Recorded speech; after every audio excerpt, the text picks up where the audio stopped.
Eu sempre tive uma relação muito difícil com a minha mãe, só que era uma relação difícil que eu não entendia.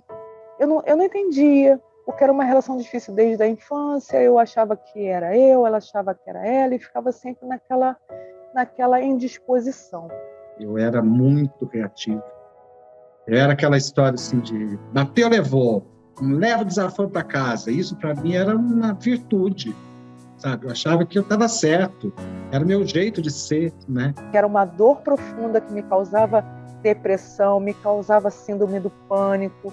Às vezes eu ficava dias sem falar com a minha mãe porque eu não entendia. Então eu só vivia no sofrimento, eu só vivia no vitimismo.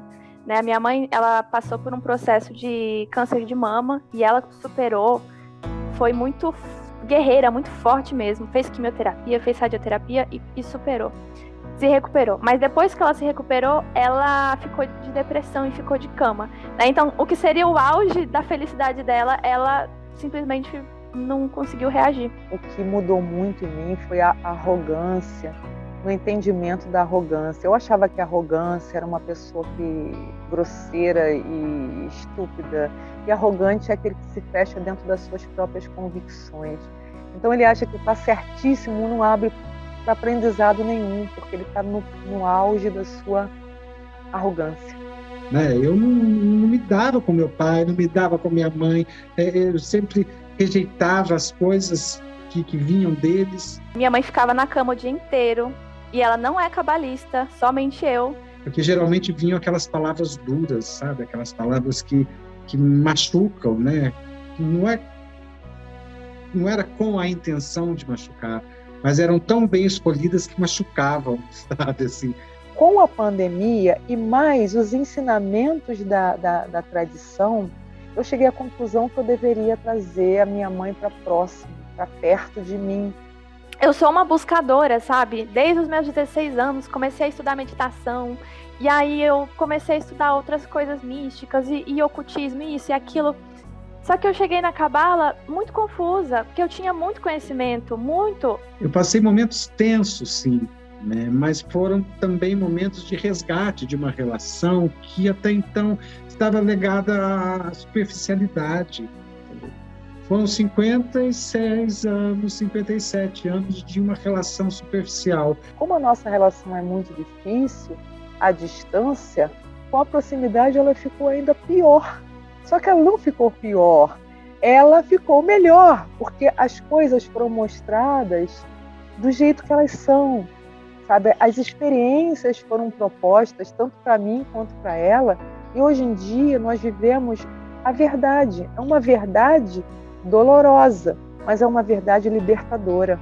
Depois, desse meu florescer, eu comecei a ver isso ir reverberando, ecoando na minha mãe. Eu fiz a coisa mais certa que eu poderia fazer, porque a dor se transformou em sabedoria.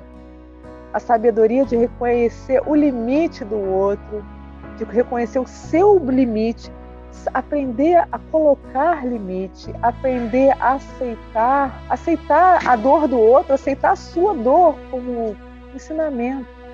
E nesse último momento da vida dele, houve um resgate de tudo isso, e eu encontrei o lugar dele dentro de mim, o lugar de honra dentro de mim, de ser meu pai, ter o respeito e todo o amor que eu tenho, que eu sempre senti por ele foi possível ser revelado para mim. A gente é um sistema, né? A gente é um sistema. Então, o que altera em mim já estava reverberando nela. Tira vários pesos das nossas costas, várias pedras de nossos caminhos, vários muros da nossa frente são derrubados através desses códigos. A força que essa família me dá é de realmente encarar com coragem as dores. Eu me sinto em casa.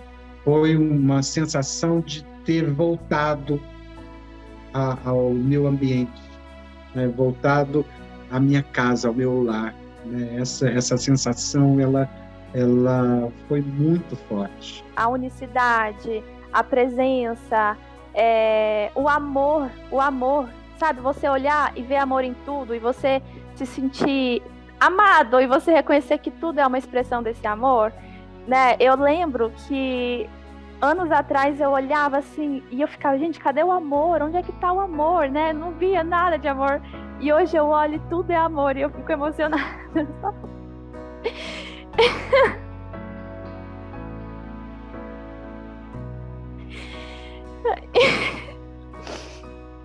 Ai.